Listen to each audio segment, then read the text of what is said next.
সারা বাংলাদেশের প্রায় 22 লক্ষ সরকারি কর্মকর্তা কর্মচারীবৃন্দ আমরা গত 2015 সালে পূর্ববর্তী সরকার যে পি স্কেল দিয়েছিল, তারপর বাজারে দ্রব্যমূল্যর দাম 4 গুণ বেড়েছে। আমরা 2020 সাল থেকে সরকারের কাছে দাবি দিয়ে এসেছিলাম বিভিন্নভাবে যে আমাদের এই স্বল্প বেতনে আমাদের সরকারি কর্মচারীদের সংসার চলে না, আমাদের ছেলে মেয়েদের লেখাপড়া সহ জীবন নির্বাহ করা সহ খুবই কষ্টে আমাদের জীবনযাপন অতিবাহিত করছি। আমরা ইতিপূর্বে ঢাকাতে প্রেস ক্লাব অভিমুখে এবং যমুনা অভিমুখে বেশ কয়েকবার এসেছি। আমরা আশাবাদী ছিলাম বর্তমান অন্তর্বর্তীকালীন সরকারের মাননীয় প্রধান উপদেষ্টা মহোদয় ডাক্তার ইউনূস সাহেব যে পি কমিশন গঠন করেছে, সেই পি কমিশনের আলোকে আমরা সরকারি কর্মচারীরা খুব দ্রুতই একটা পি স্কেল পাব এবং গেজেট প্রকাশ করা হবে। কিন্তু দুর্ভাগ্যজনক কারণে আমরা অদ্যাবধি পর্যন্ত সেই পি স্কেল পাই নাই।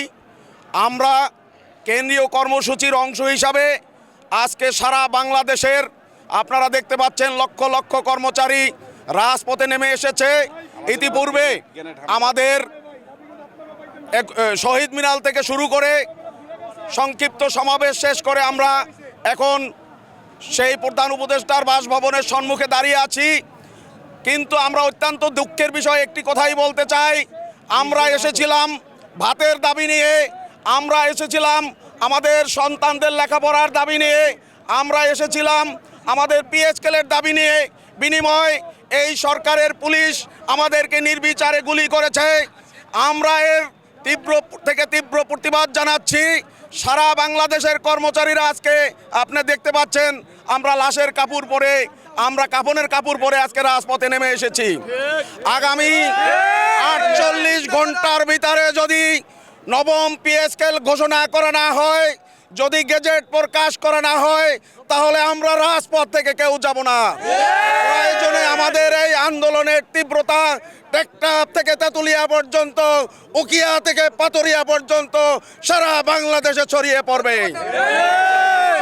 আমরা অনতিবিলম্বে সরকারের কাছে একটি পি স্কেল, যেটা আমাদের দীর্ঘদিনের প্রত্যাশা, আমরা কেন্দ্রীয় নেতৃবৃন্দের পক্ষ থেকে আমরা যারা বিভিন্ন দূর দূরান্ত থেকে এসেছি সারা বাংলাদেশের কর্মচারী কর্মকর্তারা এই দাবি জানাচ্ছি। আপনাদের মিডিয়ার মাধ্যমে আমরা আপনাদের মিডিয়ার কাছে কৃতজ্ঞতা প্রকাশ করছি এবং আমাদের যে সমস্ত ভাইরা আজকে গুলি খেয়ে আহত হয়েছে, রক্তাক্ত হয়েছে, পঙ্গুত্ব বরণ করবে, তাদের সুষ্ঠু বিচার, যারা গুলি করেছে তাদের সুষ্ঠু বিচার চাচ্ছি। জানেন যে আমরা দীর্ঘ 11 বছর পর্যন্ত পে স্কেল বঞ্চিত। গত 11 বছর আমরা 2টা পে স্কেল পাই, অথচ আমাদেরকে পে স্কেল দেওয়া হয়নি। এই সরকার এসে পে কমিশন গঠন করেছে, 6-7 মাস বসে পে কমিশন সুন্দর একটা রিপোর্ট তৈরি করেছে। সেই রিপোর্ট দেওয়ার পরও সরকার গেজেট নিয়ে তালবাহানা করতেছে। অর্থ উপদেষ্টা একবার বলতেছে টাকা রেখেছি গেজেট হবে, আর একবার বলতেছে যে টাকা রেখেছি গেজেট পরে সরকার দেবে। আমরা কর্মচারীরা গেজেট চাই, আমরা প্রজ্ঞাপন নিয়ে ঘরে ফিরব, এটাই আমাদের আশাবাদ। তাতে যতদিন আমাদের এখানে থাকা দরকার আমরা থাকব। আমি বরিশাল থেকে আসছি।